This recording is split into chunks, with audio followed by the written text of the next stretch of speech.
ẹ kú dédé wòye gbogbo ojú tó ń láǹfààní láti wò wá níbi mo bá ń gbóhùn sókè. tó mú kí ẹ kúlé báyìí làǹkárá lé ẹ̀rìn wá náà làǹkérò ọ̀nà àtúnkì yín káàbọ̀ sórí àkọ́tún Àjààbálẹ̀ àkọjá ìwé ètò yín ètò wa Mr and Mrs níkànnì yìí ìkànnì Dominion Television tá a kalẹ̀ sí agbègbè Ìyágankú Ìbàdàn ìpínlẹ̀ Ọ̀yọ́ wa ní àyín lórí ètò yìí láti ń ṣe àtúpalẹ̀ àwọn nǹkan tó ń ṣẹlẹ̀ nínú ìgbéyàwó àwọn nǹkan tó ń lọ láàrin lọ́kọ-láya nígboro. Olúṣọlá Àlàbí òun ló kọ mi lórúkọ ẹnìkejì mi. tọ́ ó ṣanṣan tó bá ń jú ara rẹ̀ délédélé gbogbo ojú tó ń láǹfààní láti wò wá ètò yín ètò wa Mr and Mrs lẹ́ láǹfààní láti máa wò lọ́wọ́lọ́wọ́ lórí ètò yìí àwọn ìṣẹ̀lẹ̀ tó ń ṣẹlẹ̀ nínú ìgbéyàwó la ó máa gbéyẹ̀wò ń tà sí gbé wá fún yín lọ́sẹ̀ tòní ẹni tó lágbára díẹ̀ ni a ó nílò ìrànlọ́wọ́ yẹn ẹ̀pù yín láti bá wa dá sí láti bá wa yọ̀nà nú ẹ̀ kó lè yé wa yékéyéké. Orúkọ tèmi Olúwayẹmí Adélakùn mo kì í kàbọ̀ sórí ètò káwá tó tẹ̀síwájú. Ṣọlá nǹkan kan mọ̀ ṣẹlẹ̀ ẹnìkan fi nǹkan kan tó mi létí wípé òbí mi níbi ìbéèrè ni mo wò pé kó tó di pé mo fún ẹ ní ìlésì o I need to ask you first pé kí ló rí sí ọ̀rọ̀ yìí. Ó ní ṣé téèyàn bá lọ sí patí tí wọ́n bá kọ́kọ́ sáàfù gbogbo èèyàn lọ tí gbogbo èèyàn jẹun téèyàn wá yó ṣó lẹ́tọ̀ọ́ kéèyàn sọ pé ẹ̀dọ̀ ẹ sáfà o ẹ ní dààmú o bóyá nìyẹn ń lò gun ara bó ti lo tọ́nìkì wá láti ilé tó jẹ́ pé ṣó lẹ́tọ̀ọ́ kéèyàn wá náwó sókè pé mo nílò jẹ àbí mo nílò pléètì sí ká sọ pé bóyá màlà ló kọ́kọ́ jẹ wá ní ṣé mo lè rí ráìsì ṣó lẹ́tọ̀ọ́ láti béèrè irú ẹ̀ ní patí téèyàn bá lọ patí.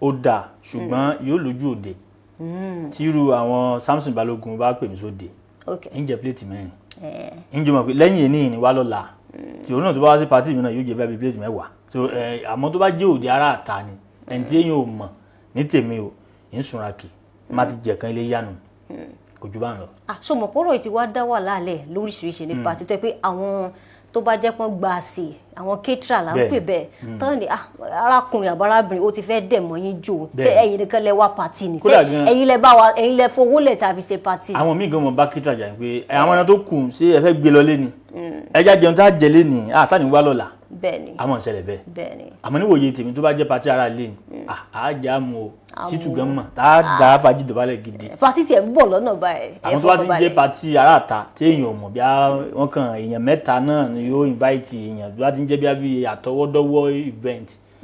bó ṣe wà ní tó ń sọ ni wípé tó bá dé pàtì ọ̀ ti gba oúnjẹ bí ẹ̀mẹ́ta rí kò sí ọ rí. tó bá jẹ oúnjẹ lé oúnjẹ bí mẹ́rin. oúnjẹ bí mẹ́rin. ìgbà tó pé níjọ́ kejì àní wá èdè náà ló mọ. bí mo ṣe ń wojú ẹ ó ti mọ báwọn kétra dragi oúnjẹ pàtì wípé ẹ wo gan ni ẹyin kọ́ lọ́lọ́ ó mọ̀ ṣẹlẹ̀ bẹ́ẹ̀. àmọ́ ó ní kinní kan ó rí pé láyé àná tí mo pẹ́ dé ó fẹ́ dàbí ìkùnsínú pé kí ló tó pẹ́ dé kinní kan nǹkan kan ṣẹlẹ̀ nígbà tí mò ń bọ̀. ó mọ ilé kan báyìí tí a bá ti kọjá ilé epo ní yànnàdọ̀ wa ilé bí alájà méjì tí wọ́n kọ́ pàtì báyìí ilé kan bẹ lẹ́yìn rẹ̀ kò tí ì ju bí ìṣẹ́jú márùn-ún lọ tí mo ti yà wọnú ẹ́stéètì mo ti ń gbáriwo àtẹ̀rẹ́ àwọn lọ́gẹ́jì àwọn báàgì tán kó ẹgbẹ́ títí méjì ọ̀gbìn wọn fẹ́ẹ́ dalẹ̀ nù ní wọn ní máa nǹkan ló ń kẹ́rù ìyàwó rẹ̀ jáde kí ló dé ṣé lè fẹ́ wò náà nílé òwò àgbàrá yálé wọn kò yálé kí ló ṣẹlẹ̀ wọn ní kíní kankan ìyàwó ó ra lẹ̀ pamọ́ o ọkọ wa mọ̀ bó ló ṣe jẹ́ ọkọ wa ní pé bí ọdún méje làwọn ti ń gbélé mi rẹ́ǹtì látọjọ́ yẹn pé ìyàwó wa ra lẹ̀ pamọ́ síbì kan kò wá sọ fún un ó tẹ̀ ní pé káàkiri pé spare káàkiri lòun tiẹ̀ ń wá torí mẹ́ǹkì wọn sọnù ń wá dọ́kúmẹ́ǹtì Mrs kinní kan wà ilẹ̀ rí ó ti wá pẹ́. bóyá surprise má ti jà dájọ́ ó lè jẹ́ pé ó fẹ́ fi surprise ọkọ. ilẹ̀ bí ọdún méjì sẹ́yìn déètì ń bẹ lórí rẹ̀ àwọn ni ó ti pẹ́ ó ti wà nílé kinní kan sáà ń fà á lọ ọmọ ní tẹ́ ń fà yìí bẹ́ẹ̀ bá délé ìyàwó tí mi lè ṣe báyìí pé mo jẹ́rìí tí mo ní yóò wà lẹ̀ pamọ́ kò wá ní sọ fún mi kò yẹ kó rí bẹ́ẹ̀ èèyàn máa ń kákòyàwó ni ọdún méje náà ti ń gbélé mi rẹ́ǹtì àwọn obìnrin mi burú àmọ́ ìwọ ò lè ṣe irú rẹ̀. parí òwe tí ò bá nídìí. obìnrin kì í jẹ́ kú ẹ̀yin àwọn àgbà ló sọ bẹ́ẹ̀ tó fi ralẹ̀ pamọ́. ó lè nídìí. ìyẹn ó ralẹ̀ pamọ́ àwọn àǹdáwó àwọn àǹsanwó mìrẹ́ǹtì ọdún méje. a máa nídìí gbà mí máa tí ìjà blame ẹ̀ jù because torí ẹ̀ náà ló fi jẹ́ pé alálejò lórí ètò ìjọba wà nínú náà ó lè máa rí bẹ́ẹ̀ gbà mí. ìbéèrè ni tí ò lè ṣe bẹ́ẹ̀. no èmi yàtọ̀ owó náà ti là lálákọ̀ọ́kọ́ ó ní èmi mi ò lè ṣe bẹ́ẹ̀. nínú mo á gbọ́ nísìnyí tó lè ṣe bẹ́ẹ̀ mi ò lè ṣe bẹ́ẹ̀ wúrà lè pamọ́ mi ò lè ṣe bẹ́ẹ̀ mo máa ń ṣe surprise package ṣùgbọ́n lórí ọ̀rọ̀ ilé mi ò lè ṣe bẹ́ẹ̀ mi ò lè ṣe wúrà bẹ́ẹ̀ lè pamọ́ surprise ni bọ́ mo lè ṣe surprise ọkọ mi ìyẹn wà ń dààmú àti sanwó ilé fọ́dún méje iye ò dá lóòótọ́ àmọ́ ṣá o bí ò bá nídìí obìnrin jẹ́ kúmọ́lú ó lè nídìí kan. gẹ́gẹ́ bí nǹkan tí àlejò wa ti ẹ̀sọ́ ń gbàdá fẹ́ bẹ̀rẹ̀ wọ́n ní àwọn ó láǹfààní àti ṣàlàyé àwọn nǹkan tí yóò yé wa lórí rẹ̀ àlejò wa sì rí ẹ ti jọ wà tipẹ́ èmi ò dáhùn mọ̀ tó wọ ẹjọ wà ní.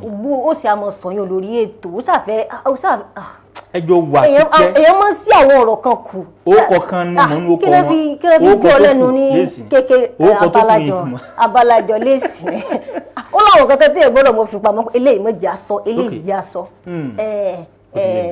kámẹ́rà lámọ̀ sọyún kó ṣe pé sí gbogbo ayé báyìí tọ́ a fẹ́ lọ síbi táwọn ti lọ́wọ́ ṣe nǹkan díẹ̀ báyìí nígbà tá a bá padà dé àlejò wa yóò wọlé yóò wá bá wa yànnà dẹ́ ẹ dákun ẹ mọ̀ yín kó ń bẹ ẹ mọ̀ gbé kó ń bẹ ẹ mọ̀ wò wá lọ à ń bọ̀ ná. à ń padà bọ̀.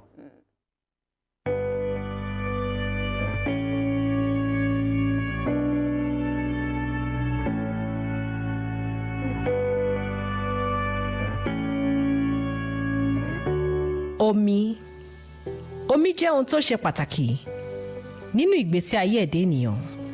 Omi la bùwẹ̀, omi la bùmu. Ẹnìkan kì í bómi ṣọ̀tá. Omi tó ní ipa tó lágbára gan lórí ìlera gbogbo ẹ̀dá.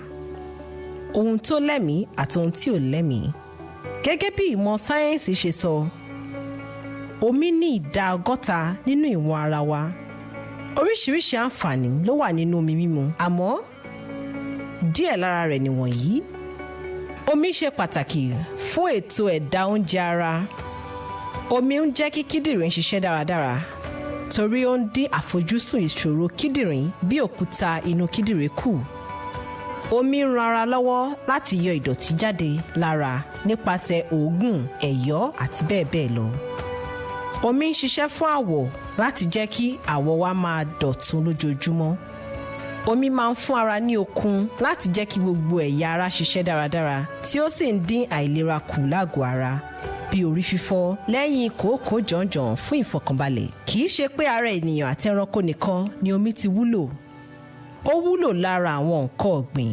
Omi ń jẹ́ kí àwọn nǹkan ọ̀gbìn wa dàgbà, rẹwà, kó tún mú èso gidi jáde tí kò sì ní jẹ́ kó kú rárá. Àwọn iṣẹ́ tí a lè fomi ṣe pọ̀, àmọ́ díẹ̀ nínú ẹ̀ nìwọ̀nyí. À ń fi wẹ ara, dáná, mímu, fọ aṣọ, ṣiṣẹ́ ilé àti bẹ́ẹ̀ bẹ́ẹ̀ lọ. Kò sí ìgbà tí a kò lè mumi. Tí a bá ṣẹ̀ṣẹ̀ jí, ó yẹ kí a máa mumi àti ní gbogbo ìgbà. Máa mu omi ní gbogbo ìgbà fún ìlera pípé.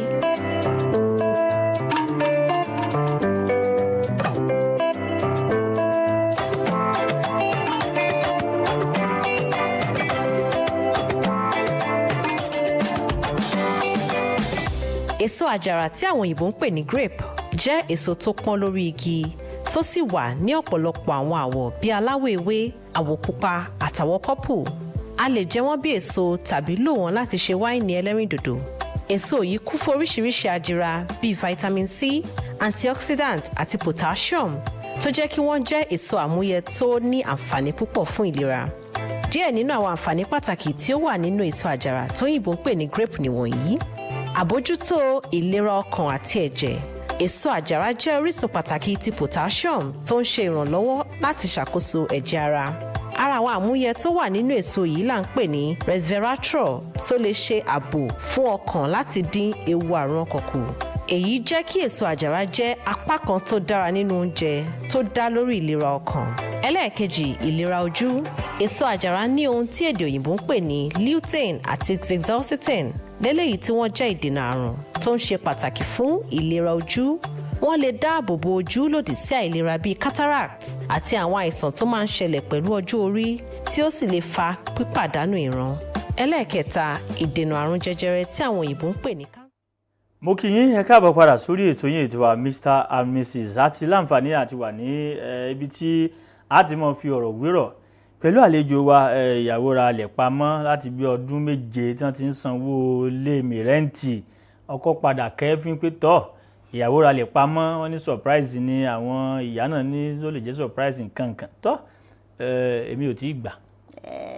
mo kó mo sọ fún ẹ pé tí ò bá nídìí ó lè nídìí tóbìnrin yẹn fi ṣe bẹ́ẹ̀. kò sídìí tí ó ní ìwà ìkàgbá ni. ó lè nídìí ìwà ẹ̀já gbọ́ látẹnu àlejò wa ṣùgbọ́n ká tó di pé wọ́n bá wa dá sétò yìí jẹ́ ń ṣàlàyé bí wọ́n ṣe jẹ́. arábìnrin Mọ́tọ́láni Akíntayọ̀ clinical psychologist ni wọ́n jẹ́ pẹ̀lú masters degree wọ́n kàwé wọ́n gba oyè kò ń ṣe ẹnu lára láti prestigious University of Ibadan.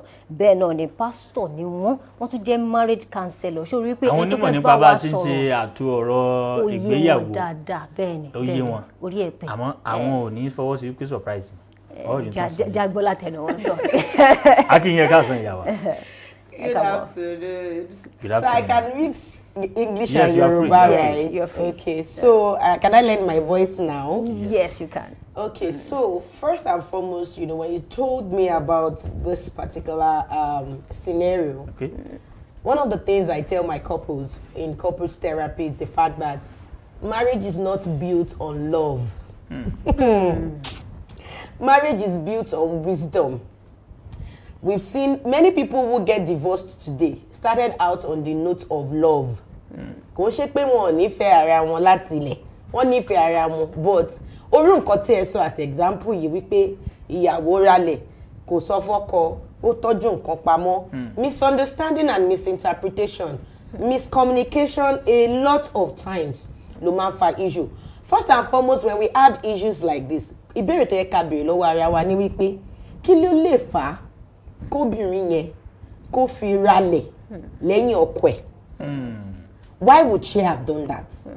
And if we look at it from research and a lot of experience on the job, there are different reasons that can make a woman do such a thing. Number one, it could be trauma from the past. If she has had a situation, maybe she's coming from a family where her mother gave her best to their dad, and at the end of the day, the dad married another woman, and then another woman now took over the property. Such a woman will want to have something that we call self-protection. She will want to protect herself.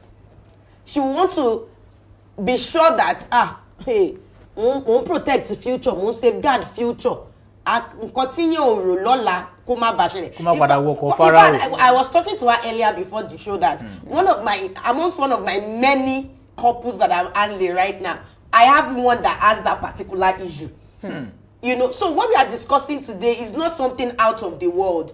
There are things that are actually happening. So only trauma, only pé on fear judgment of the husband, like tí òun bá sọ fọ́kọ pé òun fẹ́ ralẹ̀ ṣọ́kọ máa gbà, especially tó bá mọ̀ pé ọkọ òun kò gbà pé ó lè máa support òun to do that, she might really want to be told. So a lot of reasons ló lè mú obìnrin kó ṣe bẹ́ẹ̀, but does it justify that wípé kóbìnrin ṣe bẹ́ẹ̀? So the actual sense is no. Because I won't lie to you, Ọlọ́run ti fi ọkùnrin ṣe adé orí obìnrin. Ẹ má get me wrong o, ìyẹn ò mean pé kóbìnrin má ralẹ̀ o. Ẹni tẹ́ni níwájú yín, mo like ọ̀rọ̀ ilẹ̀ púpọ̀, and I believe that ilẹ̀ kankan mo máa ní expanse, and my goal is estate. Now, mo ṣe sọ̀rọ̀ yẹn, I was talking to my husband before this show. Nígbà tí mo rí pé vision tí mo ní nìyẹn, and I'm under a man, mi lè má ṣe graduate fọ́kọ mi pé mo máa ní estate, mo máa ní land. No. And that is what we talk about financial communication. A lot of people don't have financial communication before they get married. There are ways that you would table and communicate these things with your spouse. Nígbà tí mo máa communicate ọ̀rọ̀ ilẹ̀ pẹ̀lú ọkọ mi, olówó orí mi, ọkọ mi, ṣé mo pé mi ò lè ga láìsí yín? Bí mo ṣe gbélé nìyẹn o. Ṣé mo pé mi ò lè ga láìsí yín? Tó bá ń ṣàdúrà yín náà ni, tó ń ràn mí lọ́wọ́ ní gbogbo ìgbà. Mi bá tiẹ̀ má débi tí mò ń dé yìí. Ẹ jọ̀ọ́, tọkọ mi bá ní kí n má wá sí program yìí lénìí. Wow. Do you get what I'm saying? Sure. So at the end, except I pay mo ti ready láti kúrò nílé yẹn. ẹ má kúrò. Do you understand? I'm just trying to tell you what it is. Sure. So I tell people that when you go into marriage, if you are somebody that is saying, I can never accept this, then you are not ready for marriage. Because you will accept it. Marriage is about compromise. Marriage is about adjustment. So or a woman to why in this question, she shouldn't have done it. She should have looked for a beautiful way to communicate the event to her husband, irrespective of whatever reasons might have brought her there. However, at the day by Kilawa Fewa way out. Do you want to come in before I go on? Okay, ìbéèrè tí mo fẹ́ béèrè ó súnmọ́ tẹ́ fẹ́ mẹ́nu lé náà wípé tọ́rọ̀ bá ti wá ṣẹlẹ̀ báyìí tó bá ṣẹ̀sọ́ ọ̀dọ̀ ọkùnrin ni ó máa bínú lọ́wọ́lọ́wọ́ báyìí tàbí tó bá ṣẹ̀sọ́ ọ̀dọ̀ obìnrin ọ̀nà wo ló lè gbé àwọn ta ló lè bá sọ̀rọ̀ torí kò ṣe gbogbo èèyàn náà gbọ́dọ̀ bá sọ̀rọ̀ lórí ọ̀rọ̀ yìí kó má bàa di ìyànpọ̀ yàn rẹ̀. Now, Sherry, when issues are like this, number one, that man is not just about property. It's not just about money. It's about feeling of betrayal. Meaning that we have been together in this house for 7 years. You have this kind of money. We are suffering. Meanwhile, obìnrin yẹn lè máa ní intention láti ọ̀tẹ̀ or láti wà deceitful. Òun kọ́ lè ní pé òun ṣe backup plan. Remember I told you why it could have happened. Now, in such a scenario that it has happened, we must acknowledge the feelings of the man. Trying to tell the man, forgive her. No. We are not saying you will not forgive her. But let's say there's something we call grief. We tell people grieve not over just dead people. Sometimes we grieve over the loss of something. A man can grieve over the loss of his position in the house. That's pain. And let me tell you something. I tell people, Ọlọ́run dá àwọn ọkùnrin pẹ̀lú natural ego. And Come again, ma. Ọlọ́run dá àwọn ọkùnrin pẹ̀lú natural ego. And we must be able to rub that ego and make them feel safe. Especially tọ́wọ́ obìnrin bá ti ń ga ju tọkọ ẹ̀ lọ. In this 21st century where there is a lot of women empowerment, female empowerment, it's almost not impossible for us to see a situation where a woman is beginning to have upper hand than the man rather. We tell people as much as poverty can cause problem in marriage, money self can cause a family tó ti ń dùn tẹ́lẹ̀ tọ́rọ̀ tó bá tí wọ́n lówó tó dẹ̀ ń dùn tówó bá wọlé owó yẹn lè cause a problem if not properly managed. So now tó ti ṣẹlẹ̀ a máa bẹ bàbá ìyẹn ọkọ pé kò sí bórí ṣe fẹ́ ṣe tí kò ní mì. Marriage is about forgiveness, but the woman must first acknowledge that she has not done it the right way, and that is the truth. So we need to beg. And marriage is about forgiveness. I was talking to somebody tó bá ti lè ṣe orí ẹ̀ bẹ́ẹ̀ yẹn ìhun nìkan ló máa lọ dágbénu lé yẹn. Ẹ dákun ẹ mọ́ bínú mà a fẹ́ dé ojú ọjà náà nígbà tá a bá padà dé ẹ ó bá wa tẹ̀síwájú à ń bọ̀.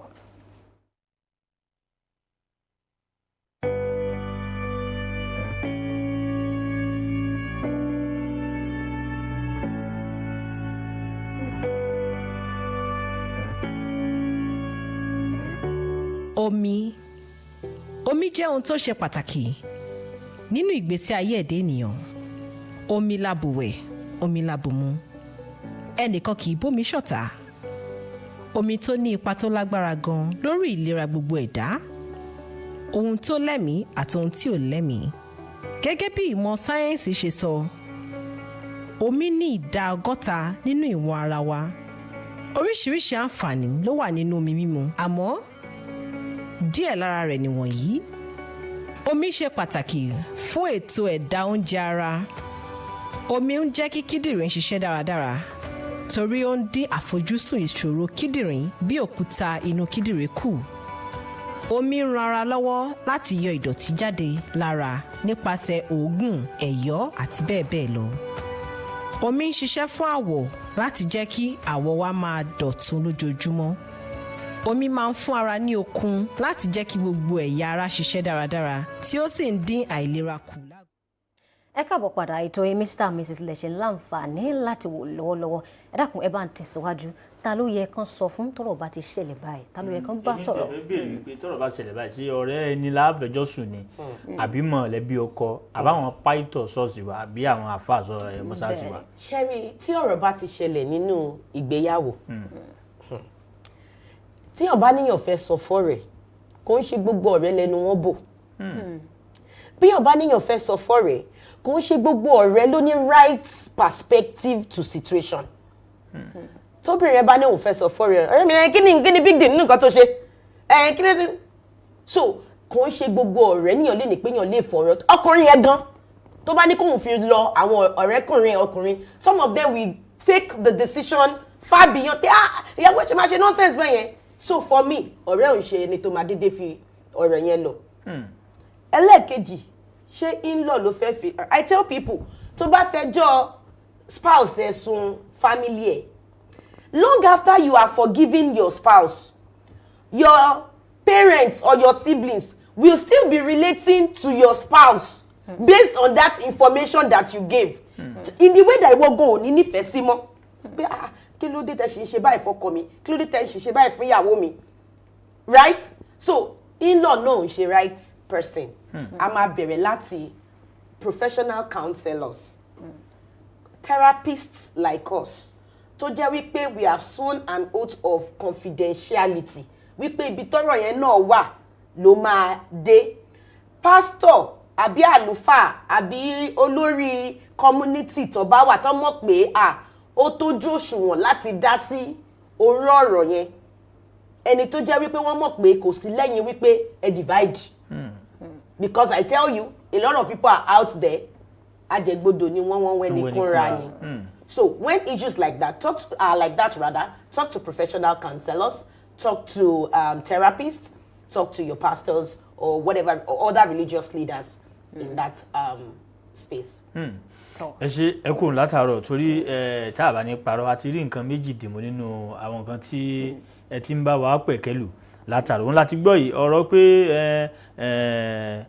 àdójú ẹ̀rú ìfẹjọ́ sun ilé ó ti gbé ohun tó ń sọ ní ìsìn. mo ti gbọ́ kó ń ṣe surprise package ò dáa lẹ́nu mi à sọ pé bóyá mo fẹ́ fi surprise ọkọ mi àbí mo fẹ́ fi surprise ìyàwó mi mi ò tí fẹ́ sọ fún ó ń bá nǹkan jẹ́ o ẹ jẹ́ àfi ice cream surprise ara wa tàbí gift ẹ mọ̀ jẹ́ àfi ọ̀rọ̀ lẹ̀ ṣe surprise. ká transfer owó síra wa bàbá mi lajú báyìí ká rí àlá kì í ṣe ká mọ̀ yọ ATM ọkọ lọ withdraw pé surprise debit alájí o a kì í pé a pè yín tẹ̀sí jẹ́ wa ìyá wa bọ́lọ̀ tí ń bẹ tẹ́mi ẹwà ilé yín náà ò ní dàrú àwọn tó ń wà náà ilé wọn náà ò ní dàrú ibi tó bá kù díẹ̀ káàtó sí náà kélédùà kó bá ṣe àtúnṣe bóò ní tọmọ palẹ̀. ẹ ṣeun tẹ́ ẹ darapọ̀ mọ́ wa lónìí a wá ń rò wípé nígbà mìíràn tá a bá tún pè yín tá a bá tún ní ẹjọ́ tó tún jọ mọ́ báyìí àbí tó yàtọ̀ sílé ẹ jẹ́ wa ní o láti darapọ̀ mọ́ ètò ẹ ṣeun gan ìyá wa Ọmọ́tọ́lá ní tẹ́ ẹ darapọ̀ mọ́ wa lónìí tó ìlọ́yà o àbí bò ní.